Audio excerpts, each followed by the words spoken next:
Voici la compilation de 10 histoires mystiques.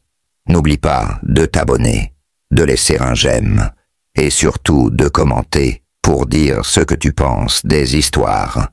Histoire 1. La malédiction de la forêt de Baoma. Dans un village isolé du sud de Midoudi, près de la dense forêt de Baoma, vivait un homme nommé Ekanga.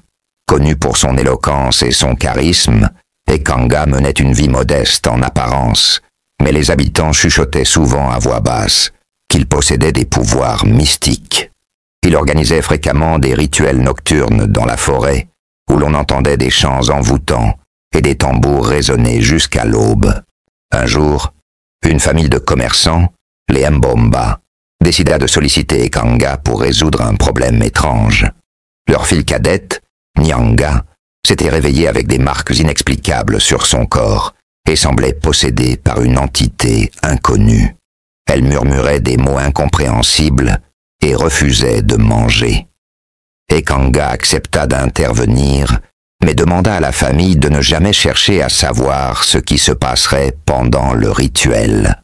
Cette nuit-là, Ekanga conduisit la famille dans un clairière au cœur de la forêt. Il traça des cercles complexes au sol et alluma des feux autour de Nyanga. Après plusieurs heures d'incantation, la jeune fille s'effondra, inerte mais respirant. Ekanga affirma que l'esprit avait été expulsé, mais à une condition. Personne ne devait jamais tenter d'entrer à nouveau dans la forêt de Baoma. Curieux et méfiants, certains villageois commencèrent à espionner Ekanga. Une nuit, un groupe de jeunes courageux suivit Ekanga jusqu'à la forêt. Ils découvrirent une scène terrifiante. Ekanga discutait avec une figure spectrale, échangeant des objets étranges. La peur les paralysa, mais l'un des jeunes trébucha, brisant ainsi le silence de leur cachette. Ekanga se retourna, furieux, et la figure spectrale disparut dans un éclat de lumière. Le lendemain, les jeunes devinrent gravement malades. Leurs familles consultèrent un ancien du village, qui révéla un secret bien gardé. Ekanga entretenait un pacte avec un esprit ancien de la forêt, offrant des âmes en échange de richesses et de pouvoir. Les jeunes avaient enfreint les règles en entrant dans ce domaine sacré. Le village, désormais plongé dans la terreur, se réunit pour affronter Ekanga. Mais lorsqu'ils arrivèrent chez lui, ils trouvèrent Busakaz vide, avec un simple message gravé sur le sol. La forêt prend toujours ce qui lui est dû. Depuis ce jour, personne n'osa s'approcher de la forêt de Baoma, où des chants lugubres continuaient de résonner chaque nuit. Histoire 2. Dans la ville vibrante et tumultueuse de Bamako, le quartier de Bakaribou était célèbre pour ses ruelles étroites, ses maisons en terre battue, et surtout pour ses habitants toujours prêts à partager une rumeur. Pourtant, depuis quelque temps, une maison attirait plus que de simples regards curieux. Une villa flambant neuve, immense, trônait fièrement au cœur du quartier et retenait l'attention de tous les passants. Elle appartenait à Moussa, un homme d'affaires qui avait connu une ascension aussi soudaine que mystérieuse. Autrefois commerçant modeste, Moussa roulait désormais en voiture luxueuse et investissait dans des entreprises à succès. Mais cette richesse fulgurante éveillait des soupçons. Au début, tout le monde l'admirait. « Ah, Moussa, quel homme! Quelle réussite !» disaient certains. Mais très vite, les murmures devinrent des suspicions. « Tu sais, on dit qu'il a rejoint une secte, ou encore, il paraît qu'il fait des choses terrifiantes. » Dans tout le quartier, on chuchotait même qu'il avait vendu son âme pour une fortune diabolique. Un soir, Fatou, sa cousine éloignée, reçut une invitation étrange. « Viens me voir, j'ai quelque chose à te dire », lui avait écrit Moussa dans un bref message. Fatou hésita. Moussa et elle avaient grandi ensemble. Il était comme un frère pour elle. Mais depuis sa richesse soudaine, il avait beaucoup changé.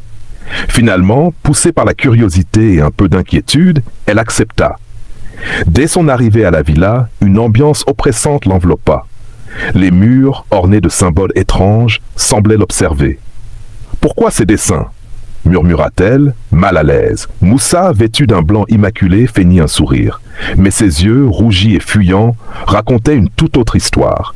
Au centre du salon trônait un autel entouré de bougies noires, dégageant une odeur âcre. Fatou sentit un frisson lui traverser le dos. Toutefois, elle ne se sentait pas en danger, se disant qu'elle était chez son cousin. « Moussa, comment as-tu fait pour devenir si riche ?» demanda-t-elle, tentant d'être directe. Il hésita, puis répondit d'une voix faible, « Tout a un prix, Fatou, un prix que tu ne comprendrais pas. » Bien qu'intriguée, Fatou n'accorda pas d'importance aux dires de Moussa. Cette nuit-là, troublée, elle ne put trouver le sommeil. « Quelque chose cloche ici, » se dit-elle, incapable de chasser une sensation d'angoisse. Poussée par une curiosité irrépressible, elle sortit discrètement de sa chambre. À l'étage, une porte verrouillée attira son attention. Approchant doucement, elle colla son oreille contre le bois. Des murmures, non, des incantations. Un souffle froid parcourut le couloir. Soudain, la porte s'ouvrit brusquement et un homme grand, vêtu d'une cape noire, apparut devant elle. Son regard perçant la paralysa. « Tu ne devrais pas être ici, » dit-il d'une voix grave et résonnante. Terrifiée, Fatou retourna dans sa chambre. Mais ce qu'elle ignorait, c'est qu'elle venait d'interrompre un rituel crucial. Elle passa le reste de la nuit à prier que le jour se lève. Au petit matin, un bruit à sa porte la fit sursauter. C'était Moussa. Sa voix tremblait. « J'ai besoin de toi. Sors, je dois te parler. C'est important. » Effrayée, Fatou resta immobile. Quelques minutes plus tard, elle ouvrit lentement la porte, jetant un coup d'œil rapide dans tous les coins. Son cœur battait à tout rompre.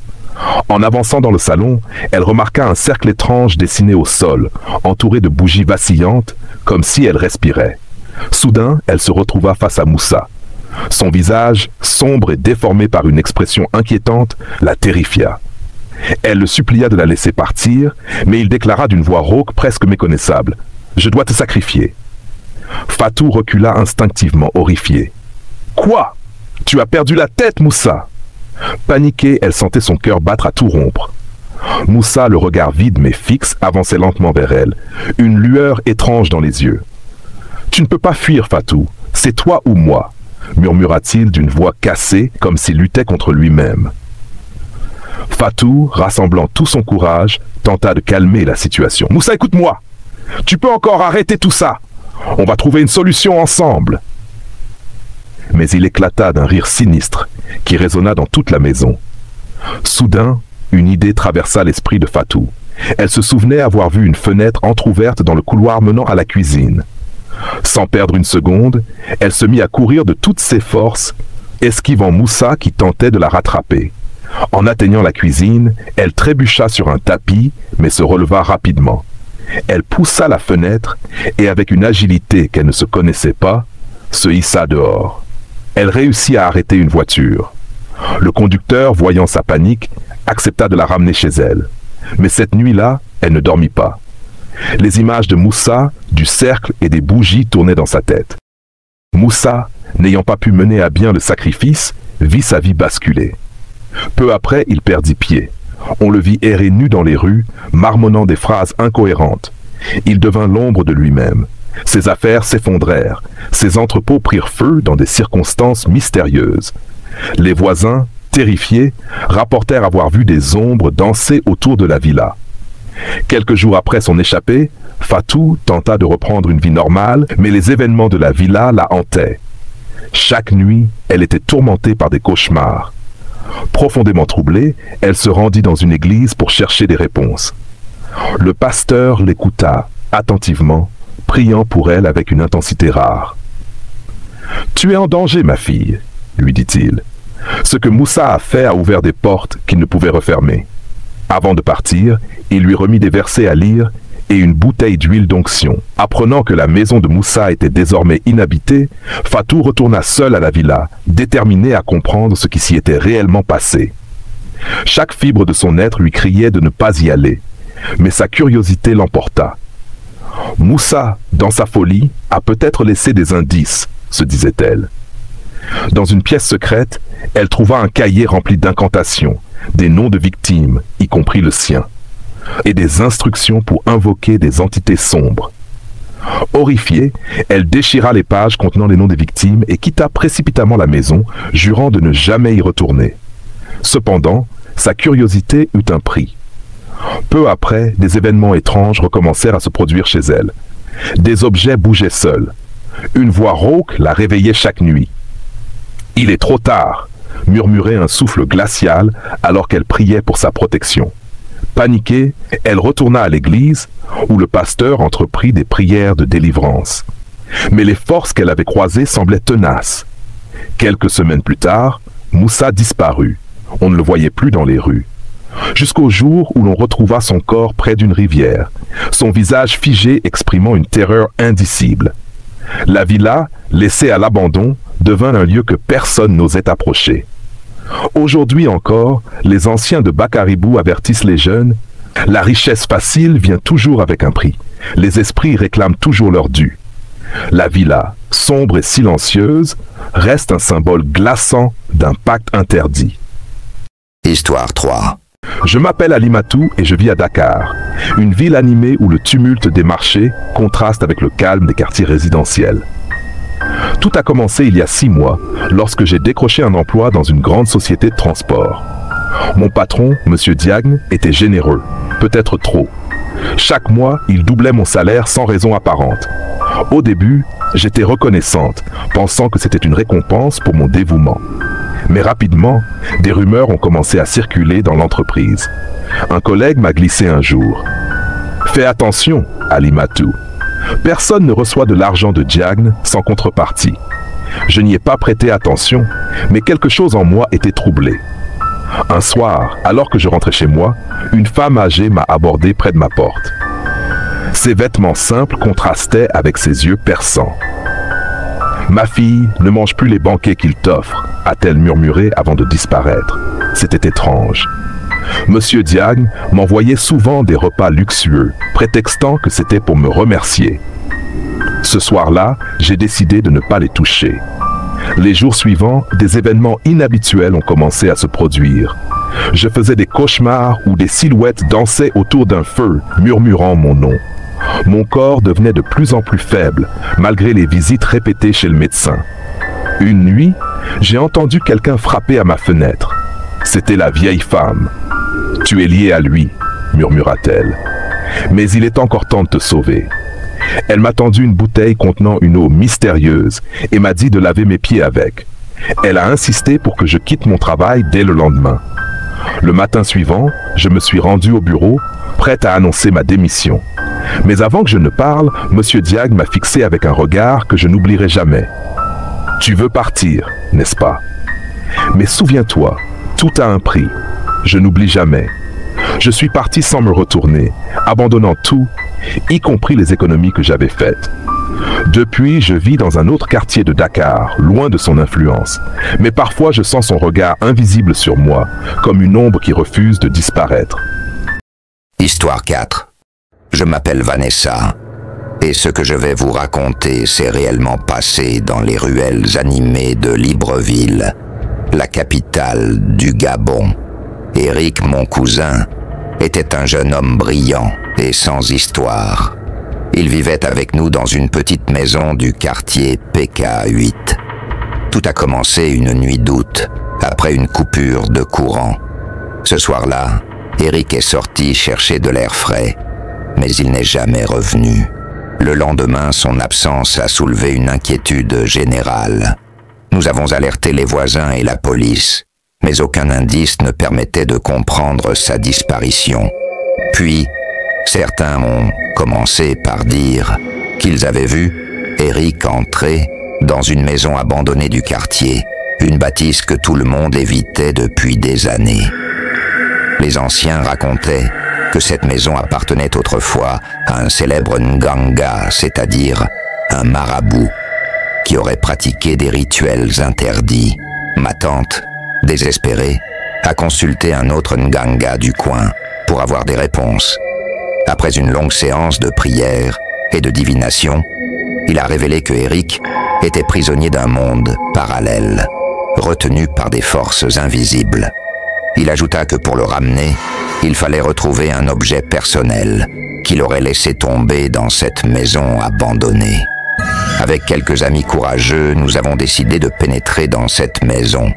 À l'intérieur, l'air était lourd et une étrange odeur de soufre flottait. Les murs étaient recouverts de symboles incompréhensibles. Et dans une pièce centrale, nous avons trouvé une chaussure qui appartenait à Eric. Mais au moment où nous nous apprêtions à partir, une porte que nous n'avions pas remarquée s'est ouverte d'elle-même. Derrière la porte se trouvait une salle sombre, éclairée par une faible lueur bleue émanant d'un cercle dessiné au sol. Nous étions paralysés par la peur, mais un de mes amis a eu la présence d'esprit de réciter une prière à voix haute. Tout à coup, un vent violent a soufflé dans la pièce et nous avons entendu un cri qui ressemblait étrangement à la voix de Eric. En sortant de la maison, nous avons été surpris de voir Eric assis devant la porte, tremblant de tout son corps. Il ne se souvenait de rien, sauf d'avoir suivi une femme qui lui aurait demandé de l'aide. Mais nous savions qu'il y avait autre chose. Après cet incident, Eric a changé. Il évitait de sortir seul, parlait rarement, et chaque nuit, il rêvait de cette femme.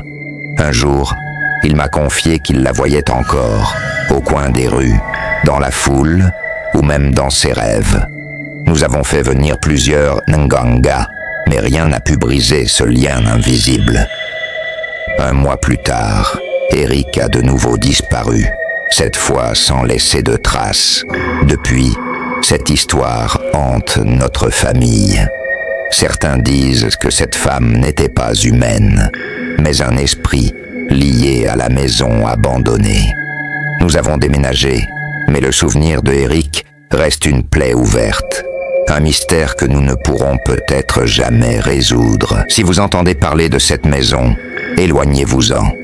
Parfois, les choses que l'on ne peut expliquer sont les plus dangereuses.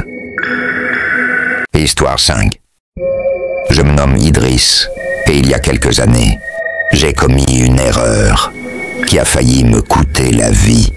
Voici mon histoire.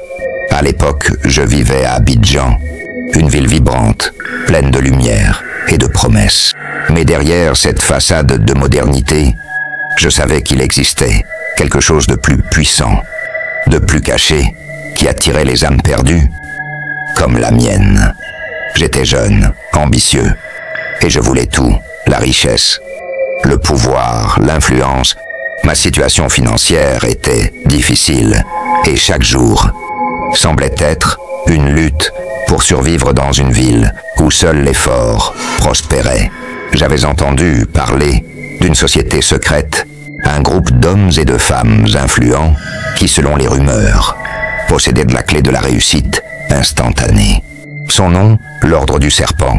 Malik, un homme d'affaires très mystérieux, dont son ascension fulgurante avait toujours éveillé ma curiosité. Son entreprise se trouve juste à côté de mon lieu de travail. Il m'avait souvent parlé de cette société. Il évoquait ses rituels, ses membres puissants et les sacrifices nécessaires pour devenir un élu. Malik semblait avoir tout ce que je désirais. Une belle maison, des voitures de luxe et surtout une aura étrange qui captivait l'attention.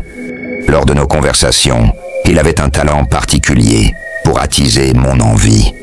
Il me disait « Tu mérites mieux que cette vie. Pourquoi te contenter de peu, alors qu'il existe une voie pour obtenir tout ce que tu désires ?» Un jour, il m'a proposé de rejoindre l'ordre. Selon lui, il suffisait de suivre une initiation et tout m'appartiendrait. Tout ce que je devais sacrifier, c'était une petite part de moi-même. Un prix minime à payer, disait-il, pour atteindre la gloire. L'idée m'obsédait. Je voyais Malik réussir dans tous les domaines, tandis que je restais coincé et invisible. Une voix intérieure me répétait que c'était peut-être ma seule chance. Je n'ai pas réfléchi longtemps avant d'accepter. Je me disais que, tant que je n'avais pas à sacrifier une autre personne ou à verser le sang de quelqu'un d'autre, cela valait la peine de tenter ma chance. L'initiation, comme Malik me l'avait expliqué, devait se dérouler à la périphérie d'Abidjan, dans une maison isolée. Je m'y suis rendu un soir, à la fois excité et nerveux. À mon arrivée, j'ai vu plusieurs personnes habillées de noir, leurs visages masqués. Elles m'ont conduit dans une grande salle ronde. Au centre, une table en bois massif était entourée de bougies allumées. La pièce était envahie par l'odeur lourde de l'encens et de l'huile essentielle. Un silence de mort régnait et chacun attendait son tour. Malik m'a donné une robe noire à enfiler et m'a demandé de m'asseoir à la table. Un homme, à la stature imposante, se leva et s'adressa à nous d'une voix grave. Il était le chef, l'initiateur. « Ce soir, dit-il, vous allez entrer dans un monde nouveau, un monde où le pouvoir n'est donné qu'à ceux prêts à l'accepter. Mais pour cela, il y a une condition. Vous devrez faire un sacrifice. Pas d'argent, ni de biens matériels, mais un sacrifice de votre essence. Vous devez prouver que vous êtes prêt à tout. » Une inquiétude commença à monter en moi, mais je me convainquis que c'était le prix à payer pour réussir. Il n'était plus question de reculer. L'épreuve commença. On me remit un couteau rituel, un objet étrange orné de symboles anciens. L'initiateur expliqua que je devais effectuer une incision sur ma paume et verser quelques gouttes de mon sang sur la table. Ce geste symbolisait mon engagement envers l'ordre et ma loyauté dans ma quête de pouvoir. J'hésitais un instant, mais le désir de réaliser mes rêves l'emporta. Malgré mes mains tremblantes, je plongeai le couteau dans ma paume. Mon sang coula et une étrange chaleur m'envahit, comme si une énergie nouvelle traversait mon corps. Dès que mon sang toucha la table, un murmure collectif s'éleva dans la salle. Les autres membres de l'ordre se levèrent, leurs yeux brillants, d'une lueur que je n'avais jamais vue auparavant. L'initiateur prononça des paroles dans un langage ancien et mystique. Le sol semblait trembler sous mes pieds et un vent froid souffla dans la pièce, bien qu'aucune fenêtre ne fût ouverte. Je fermais les yeux, me concentrant sur ce que je venais de faire. Une nouvelle force grandissait en moi. J'étais en train de devenir un autre homme, un homme puissant. Le lendemain, je remarquais des changements étranges. J'ai démissionné de mon boulot et j'ai commencé à faire des affaires. Tout ce que je touchais semblait prospérer. Mon travail, mes affaires, mes relations personnelles, tout fonctionnait à la perfection. J'avais l'impression d'avoir accès à un savoir interdit, à une compréhension des choses qui m'avait toujours échappé. Les gens me respectaient davantage, me cherchaient, m'admiraient. Mais plus mon pouvoir grandissait, plus je me sentais vide. Une partie de moi manquait, quelque chose d'indéfinissable. C'était comme si une part de mon âme avait été arrachée. Les rêves commencèrent à me tourmenter. Chaque nuit, je me retrouvais dans la même salle, entouré de silhouettes masquées. Elles me fixaient, sans jamais dévoiler leurs yeux. Une voix forte et menaçante résonnait. « Tu n'as pas encore payé le prix entier. » J'étais rongé par la culpabilité, mais je savais que je ne pouvais pas revenir en arrière. Les succès, la gloire, l'influence, tout ce que je voulais était à portée de main. Un mois plus tard, ma réalité se fissura. Je perdais la mémoire sur des petites choses, des détails sur ma vie quotidienne. Un matin, je me réveillais sans savoir pourquoi j'étais dans mon propre lit, comme si une brume s'était installée dans mon esprit. Les voix dans ma tête s'intensifièrent. Le prix, Idriss, le prix est encore à payer. Le soir où je reçus un appel anonyme, tout changea. Une voix familière mais déformée m'avertit « Ce que tu cherches, tu ne le trouveras jamais sans sacrifier ce que tu as de plus cher. » Le lendemain, ma mère tomba gravement malade. Les médecins ne comprenaient pas l'origine de son mal. Elle dépérissait sous mes yeux. Je compris alors, c'était le prix à payer. Désespéré, je décidai de chercher Malik. Après tout, il m'avait introduit dans l'ordre et semblait maîtriser ses règles et ses conséquences. Peut-être pourrait-il m'expliquer ce qui se passait. Mais lorsque je me rendis à son bureau, on m'annonça que son entreprise avait fermé ses portes il y a quelques mois. Je tentais de l'appeler, mais son numéro était injoignable. Intrigué, je me rendis à son domicile. Là-bas, un voisin me révéla que Malik avait quitté la ville brusquement, emportant à peine quelques affaires. Il est parti du jour au lendemain, sans un mot, me dit le voisin en haussant les épaules. Dans un dernier espoir, je retournai à la maison de l'ordre. Elle était vide, comme si elle n'avait jamais existé. Seul l'écho de ma propre voix me répondit. Quelques jours plus tard, ma mère mourut. Avec elle, une partie de mon âme s'éteignit. J'avais échangé tout ce qui comptait pour moi contre une illusion. Le pouvoir que j'avais cherché à obtenir m'avait pris tout ce que j'avais de plus cher. Aujourd'hui, je vis dans un vide qui me hante chaque jour. Tout ce que j'ai obtenu, cette richesse, cette gloire, cette influence, rien de tout cela n'a plus de valeur à mes yeux. Je suis prisonnier de ma propre ambition, condamné à porter le poids de mes choix. Je me tiens parfois devant un miroir, cherchant à reconnaître l'homme que j'étais autrefois. Mais ce visage, ces yeux fatigués et vides, ne sont plus les miens. Je ne sais pas si l'ordre me surveille encore, ou si son emprise sur moi s'estompe peu à peu. Ce que je sais, c'est que je suis brisé, fragmenté, et que chaque réussite obtenue me rappelle ce que j'ai perdu. Si je pouvais revenir en arrière, tout ce que je souhaiterais, c'est une vie simple, avec ce que j'aime, car la vraie richesse n'est pas dans ce que l'on possède, mais dans ce que l'on est prêt à protéger. Mais il est trop tard pour moi. Je suis Idriss, l'homme qui a tout sacrifié et qui n'a finalement rien gagné. Histoire 6. Je m'appelle Kofi et je viens d'un petit village niché au cœur des collines du Togo. Ma vie, simple et rythmée par le travail dans les champs et les veillées sous les étoiles, était paisible jusqu'à cette nuit où tout a basculé. C'était en pleine saison sèche. La terre rouge du chemin, serpentant entre les collines, craquait sous mes pas. Je revenais d'un mariage dans un village voisin, invité par Yao, un ami d'enfance. La fête, joyeuse et animée, m'avait retenu bien plus tard que prévu. Les rires et les chants résonnaient encore dans ma tête. Avant mon départ, Yao m'avait lancé un avertissement en riant.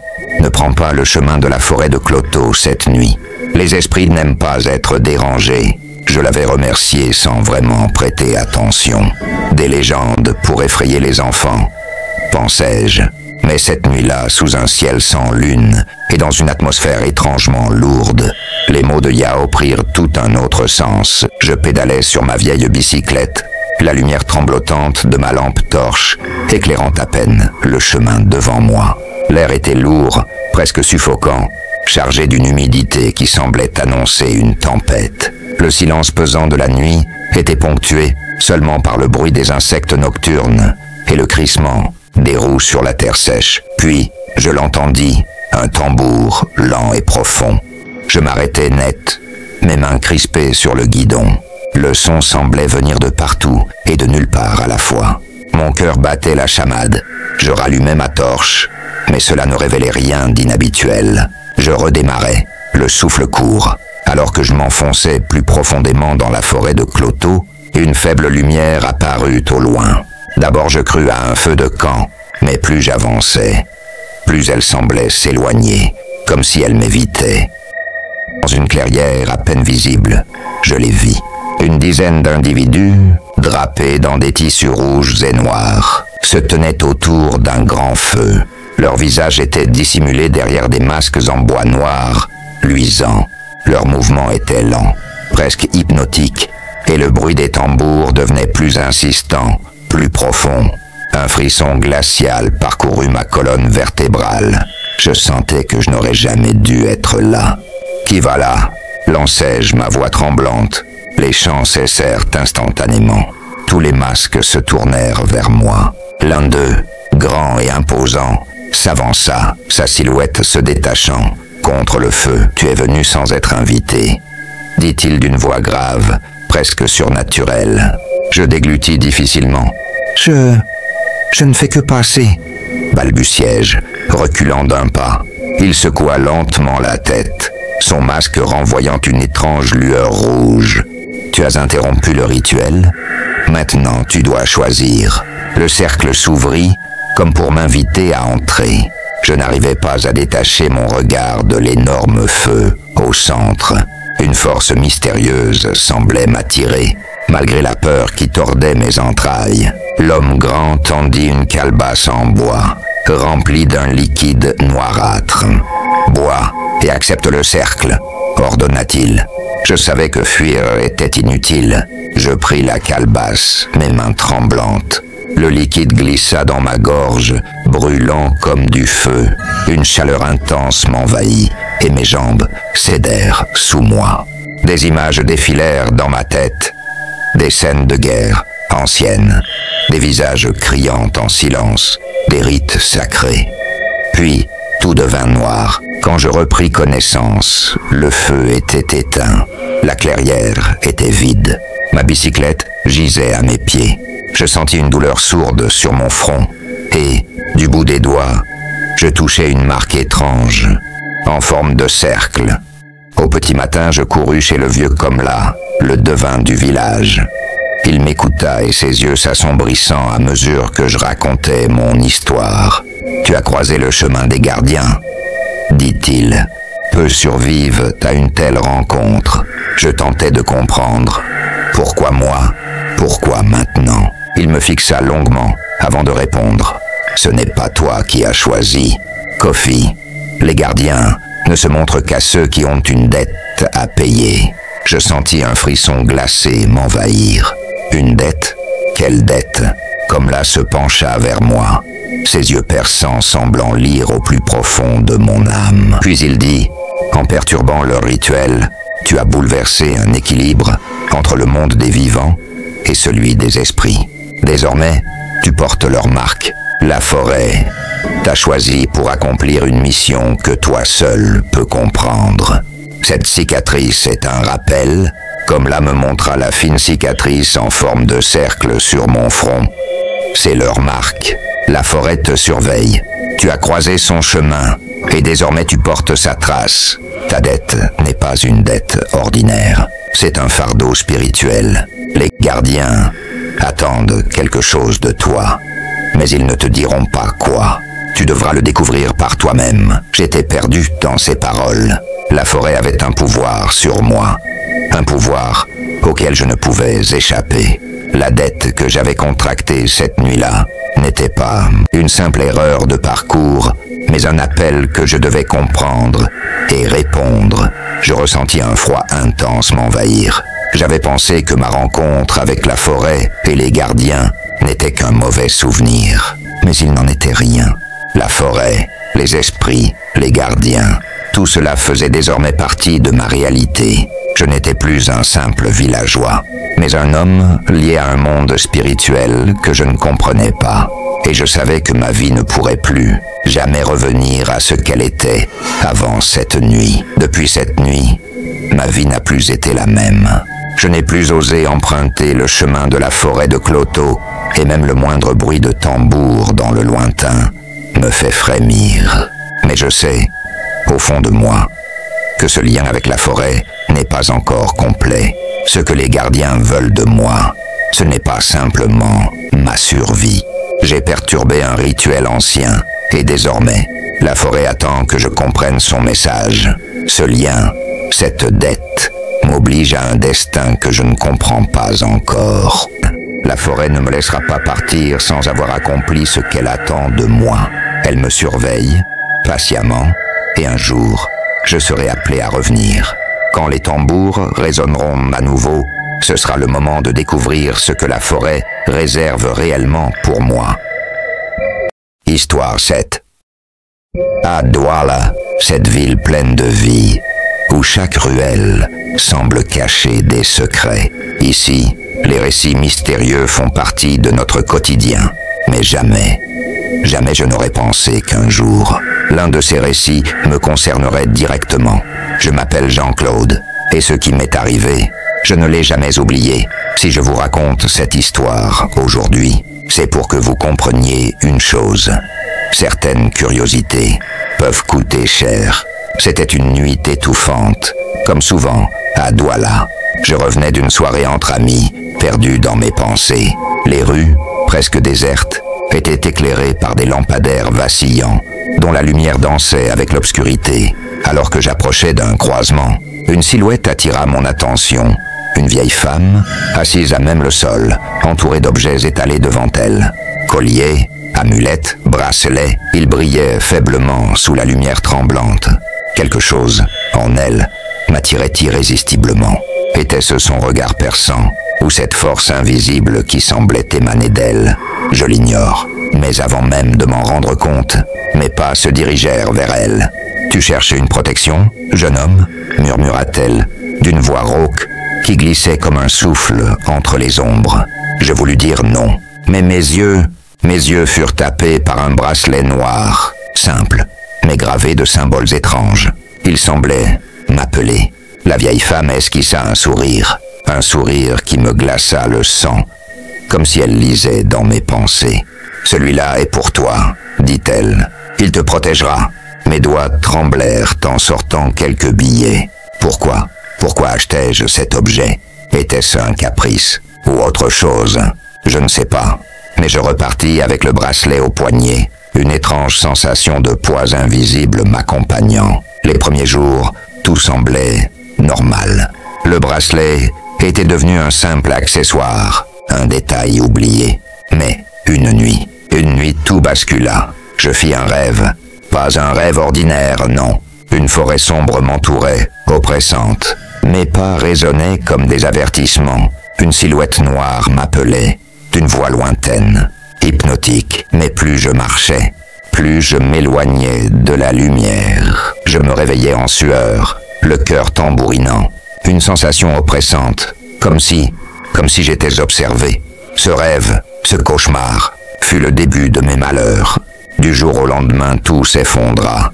Mes projets professionnels, pourtant bien avancés, se désintégrèrent sans explication. Mes amis, jadis si proches, s'éloignèrent. Leur regard était froid, presque hostile. Et ce n'était pas tout. Chaque fois que je sortais, je la voyais. La vieille femme, ou plutôt, une figure qui lui ressemblait, dans les coins d'ombre, dans les reflets de vitrines, toujours à la lisière de mon champ de vision. Était-ce elle, ou mon esprit, qui jouait avec moi? Un soir, épuisé par tant de tourments, je pris une décision. Je devais me débarrasser de ce bracelet. Sous la clarté blafarde de la lune, je me dirigeais vers la rivière Wouri. Là, debout sur le rivage, je le lançais de toutes mes forces.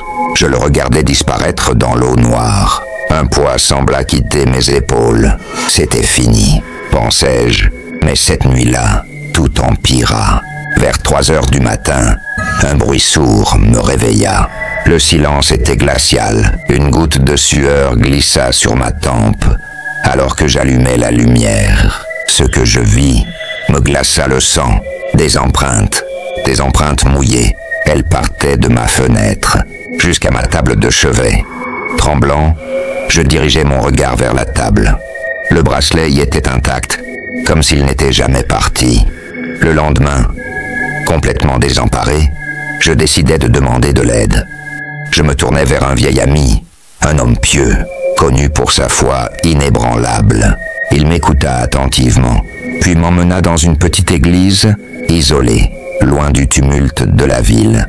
L'endroit était simple, éclairé par quelques bougies dont la flamme vacillait doucement. Une atmosphère de calme et de protection semblait y régner.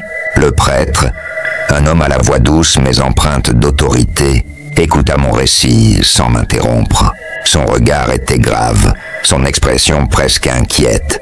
Lorsqu'il prit le bracelet, il le posa sur l'autel avec précaution, comme s'il manipulait une chose dangereuse. « Ce n'est pas un objet ordinaire, » dit-il d'un ton solennel. « Il est lié à une force sombre, mais la prière peut briser ce lien.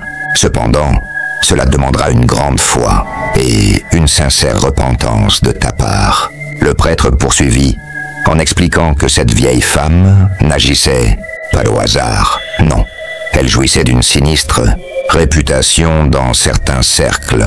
Elle choisissait ses clients. Ces artefacts n'étaient pas de simples bijoux. Ils étaient des catalyseurs. Elle perçoit les énergies des gens, murmura-t-il, leurs peurs les plus profondes, leurs espoirs inavoués. Ce bracelet n'a pas seulement amplifié ce que tu portais en toi, il a révélé tes failles. Je baissais les yeux, troublé. Ces mots résonnaient en moi. C'est vrai, j'étais vulnérable, cette nuit-là. Mon esprit était hanté par mes échecs, ma solitude et mes incertitudes sur l'avenir. Le prêtre nous invita à prier. Mon ami, lui, me soutenait d'une main ferme sur l'épaule. Nous nous agenouillâmes. Le prêtre entama des psaumes d'une voix puissante. Chaque mot résonnait dans la petite pièce, comme un coup de tonnerre. Je répétais les prières, après lui, le cœur lourd, mais déterminé. À mesure que les paroles sacrées emplissaient l'air, une chaleur étrange nous enveloppa. Une force, invisible mais palpable, semblait résister, comme si elle refusait de céder. Soudain, une bougie chancelait, puis s'éteignit. Je retins mon souffle. Continue de prier. N'aie pas peur, dit le prêtre, sa voix imperturbable. Alors que je répétais les mots sacrés, des larmes me montèrent aux yeux. Une lumière douce, presque irréelle, enveloppa l'autel. Et dans un dernier éclat éphémère, le bracelet disparut, comme s'il n'avait jamais existé. Depuis ce jour, ma vie a retrouvé une certaine normalité. Pourtant, des cauchemars me visitent encore parfois. Mais j'ai appris une leçon précieuse.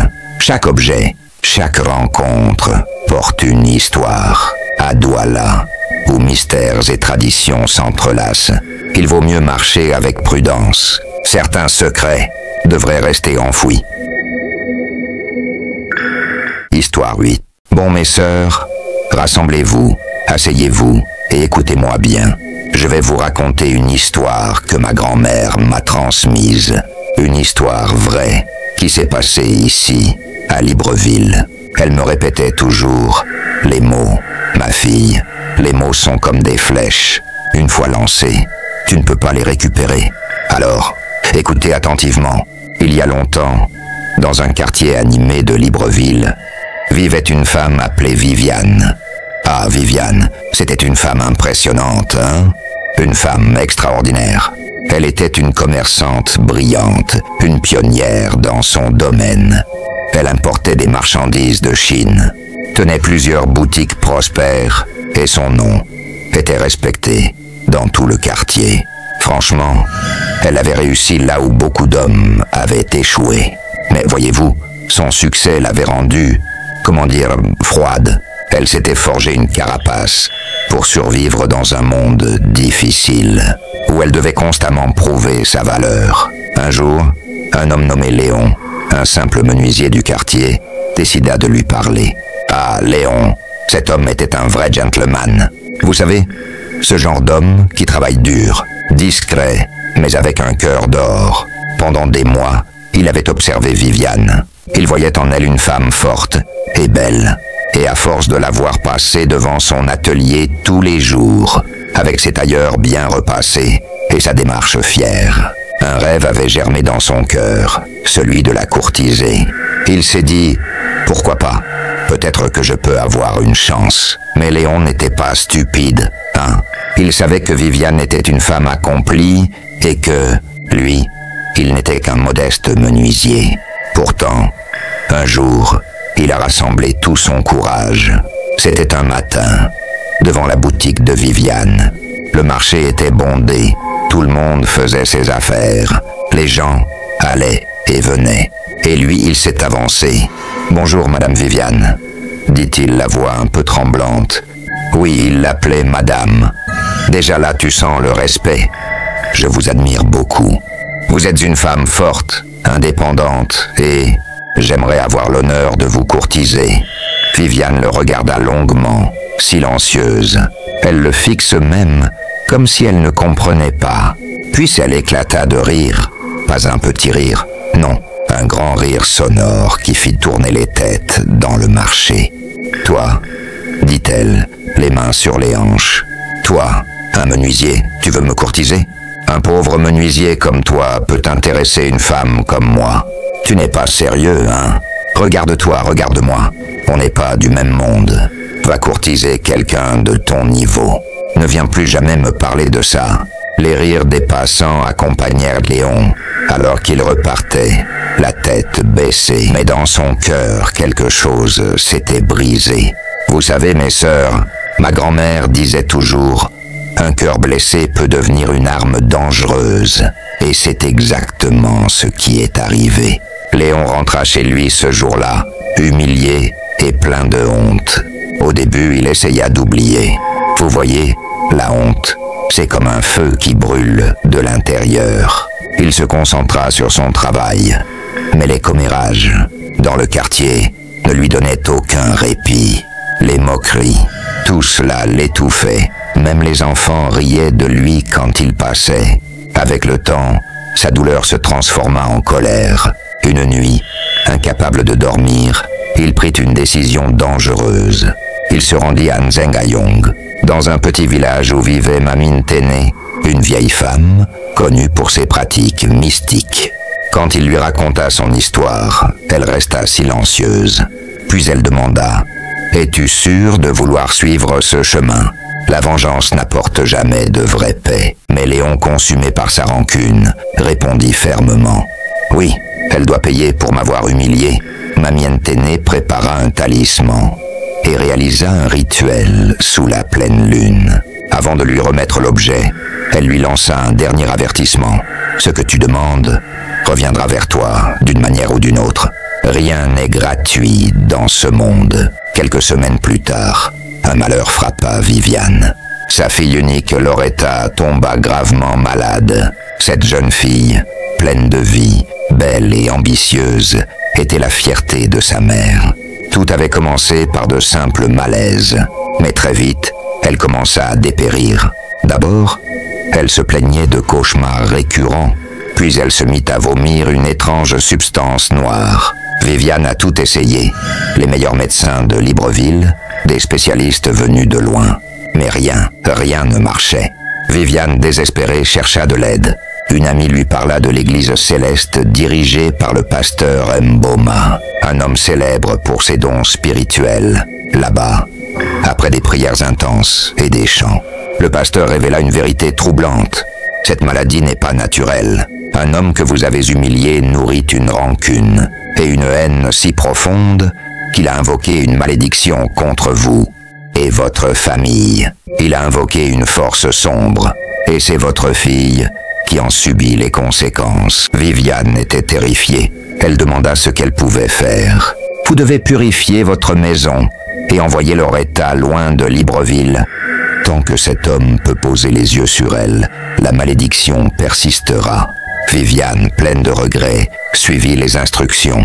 Elle organisa des cérémonies, pria longuement et envoya Loretta vivre chez des proches à Port-Gentil. Peu à peu, sa fille retrouva la santé, mais Viviane, elle ne retrouva jamais la paix. Elle était hantée par ce qu'elle avait fait. Quelque temps après, elle déménagea du quartier pour aller s'installer avec sa fille à Port-Gentil. Il circula que peu après le déménagement de Viviane, Léon a vécu dans un tourbillon de remords. Le retour de la malédiction qu'il avait invoquée pour punir Viviane retombèrent sur lui. Les malheurs s'abattirent sur lui sans fin.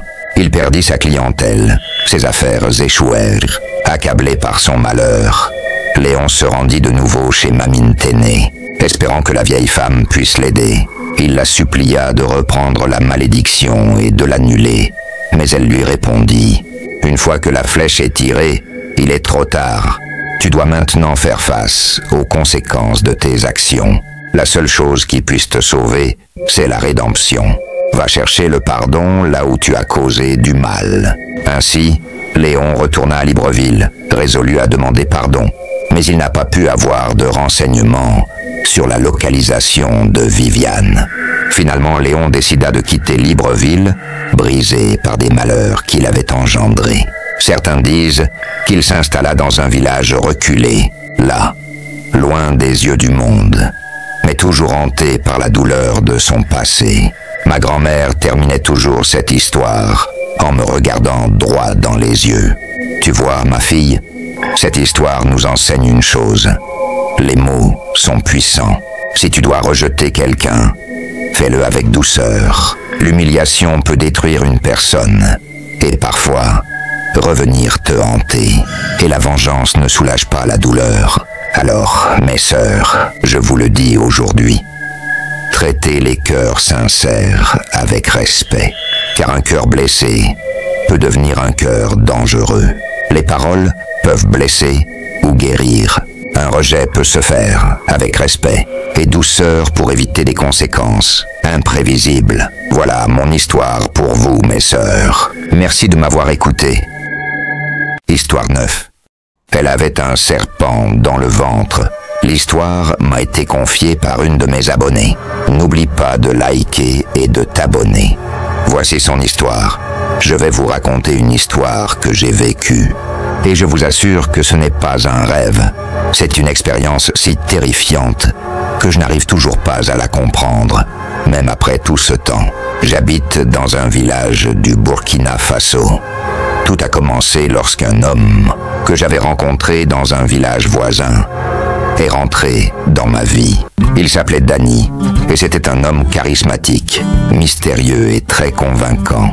Il venait d'une famille influente et m'a fait la cour avec des promesses de bonheur et de réussite. Nous avons rapidement décidé de nous marier et après quelques mois, nous avons quitté notre région pour aller vivre dans une ville plus grande où il avait des projets professionnels. Au début, tout semblait parfait. Danny était attentionné, généreux et j'étais éperdument amoureuse. Nous avons acheté une maison et nous avons commencé à rêver de notre futur. Mais très vite, les choses ont commencé à devenir étranges. Parfois, Danny disparaissait des nuits entières, prétextant des affaires importantes. Une fois, en rentrant tard, il portait sur lui une étrange odeur, un mélange de soufre et d'herbes sèches. Je n'y ai pas prêté attention, pensant que mon imagination me jouait des tours. Je suis tombée enceinte quelques mois après notre installation, et c'était un moment de joie immense pour nous. Danny semblait aussi ravi que moi. Pourtant, à partir de ce moment-là, tout a changé. Les mois suivants ont été remplis de pertes inexplicables. À chaque fois que je tombais enceinte, je perdais l'enfant avant même qu'il ne naisse. Ce n'était pas une fausse couche ordinaire. C'était comme si quelque chose ou quelqu'un empêchait mes enfants de vivre. J'ai consulté des médecins, fait des analyses, mais rien ne semblait expliquer ce qui se passait. Un jour, après une nouvelle fausse couche, j'ai décidé de chercher des réponses par moi-même. C'est là que j'ai commencé à remarquer des choses bizarres dans notre maison. Danny se comportait de plus en plus étrangement, et il me parlait souvent de rituels et de croyances anciennes qu'il avait apprises de sa famille. Mais ce que je découvris ce jour-là, dans une pièce secrète de la maison, allait changer ma vie à jamais. Un jour, seul à la maison, j'ai entendu un bruit venant d'une porte que Danny m'avait interdit d'ouvrir. Elle menait à une pièce du fond, toujours verrouillée. Poussé par une force que je ne comprenais pas, j'ai cherché une clé cachée et me suis décidé à entrer.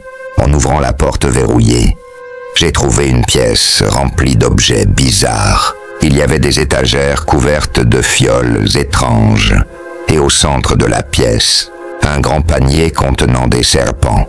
Ils étaient vivants et il y en avait beaucoup. C'est là que j'ai compris que tout ce que Danny m'avait dit sur la chance et la prospérité n'était que des mensonges. Une fois Danny de retour, je l'ai confronté et il me raconta tout. Il m'a expliqué qu'il suivait un ancien rituel pour assurer la richesse et le succès de sa famille. Le serpent, dit-il en me fixant, est à la fois un gardien et un outil. Il assure notre prospérité, mais il exige des offrandes. Je ne pouvais y croire. Il m'avoua qu'à chaque grossesse, il avait fait appel à ce rituel pour introduire un gardien dans mon corps, un serpent qui empêchait mes enfants de naître. Il disait que c'était une tradition dans sa famille, qu'il n'y avait rien de mal à cela, et que je devais le comprendre. Je ne pouvais plus accepter cela. Je le lui ai fait savoir, mais il a refusé d'arrêter, me disant que cela faisait partie du destin et que je ne pouvais pas changer ce qui était déjà écrit. J'ai alors décidé de partir. J'ai fui cette nuit-là, emportant avec moi la peur et une colère sourde. Un mois plus tard, après avoir trouvé l'aide d'un guérisseur spirituel, j'ai appris que le serpent n'était pas seulement un symbole. Il avait été placé dans mon ventre lors de chacune de mes grossesses pour empêcher mes enfants de naître. Ce serpent, une entité maléfique, avait pris racine en moi et grandissait à l'intérieur, tuant mes enfants avant même qu'ils ne voient le jour. Le guérisseur a pu m'aider à expulser cette entité. Le processus a été douloureux et traumatisant, mais il a finalement réussi. C'est après cela que j'ai quitté définitivement Danny, en quête de paix et de guérison. Le poids de ce secret me hante encore aujourd'hui, et je me demande combien de femmes sont prises dans ce genre de malédiction, sans jamais en parler. Aujourd'hui, je vis loin de cette maison, loin de Danny. Je suis en paix, du moins en apparence. Je veux que vous sachiez que certains rituels ne sont pas seulement des croyances anciennes, mais peuvent aussi être des pièges mortels. Ne laissez personne jouer avec votre vie et votre avenir pour leur propre pouvoir. Faites attention aux signes, car certains chemins mènent à l'obscurité. Histoire 10. Elle ressuscite son mari décédé. Et voici ce qui se passe. N'oublie pas de t'abonner et de laisser un like. Dans le paisible village de Sorina, perdue au milieu des forêts sombres, vivait une jeune femme nommée Maëlys. Elle n'était pas comme les autres. Tandis que les villageois cultivaient la terre ou tissaient des étoffes, elle sculptait des œuvres vivantes, des sculptures qui semblaient capturer l'essence même de l'âme humaine. Ces créations étaient son refuge, son monde. Mais il y avait une chose, une personne, un homme qui la faisait vibrer plus que tout. Elio, un musicien aux mélodies envoûtantes.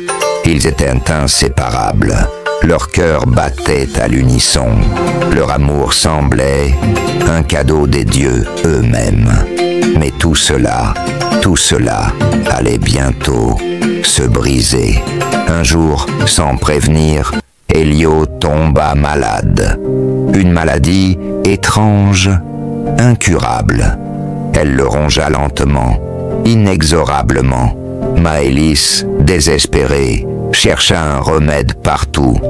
Elle consulta les guérisseurs, les sorcières, parcourut des kilomètres, mais rien ne pouvait sauver Elio. Et après des semaines de souffrance, un matin, Elio succomba. Maëlys était brisée, seule, totalement seule, avec sa douleur.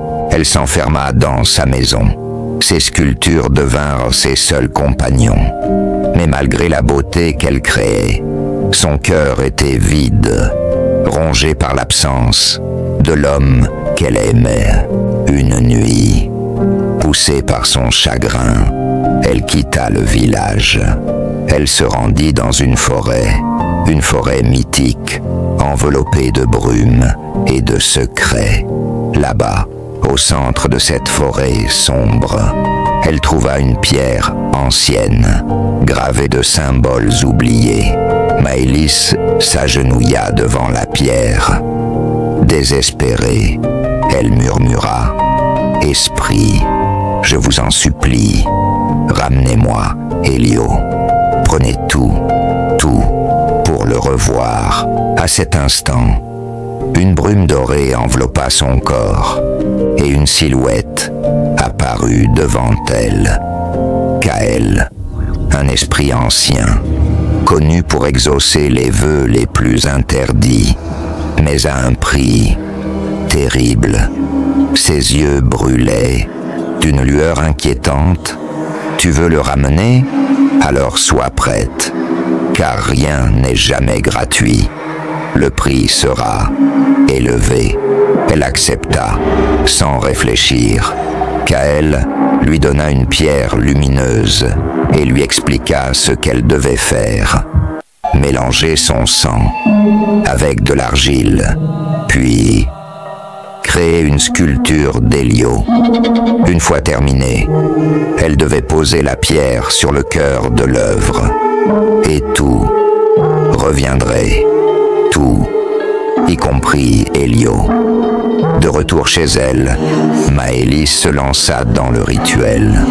Pendant des jours, elle travailla sans relâche. Chaque coup de ciseau semblait donner vie à Hélio. Mais plus elle sculptait, plus son âme semblait se vider. Finalement, elle acheva la sculpture. Et suivant les instructions de Kael, elle posa la pierre sur le cœur de l'œuvre. Et là, dans un éclair aveuglant, il revint, Hélio. Mais quelque chose n'allait pas. Hélio était là, devant elle. Mais il n'était plus Hélio. Son regard était vide, ses gestes froids, mécaniques. Et pourtant, Maëlys le serra dans ses bras. Elle croyait que son amour suffirait à combler ce vide. Mais ce fut le début du cauchemar. Les villageois, ceux qui avaient moqué Maëlys, ceux qui l'avaient jugé, furent retrouvés morts, leurs corps défigurés, marqués par des griffures indescriptibles. Une peur immense envahit le village, mais Maëlys refusait de voir la vérité, jusqu'au jour où, après une dispute avec son père, celui-ci fut retrouvé, mort, tué de la même manière, rongé par la culpabilité et la terreur.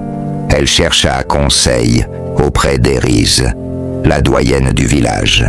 Érys, la sage, la regarda. Son regard grave.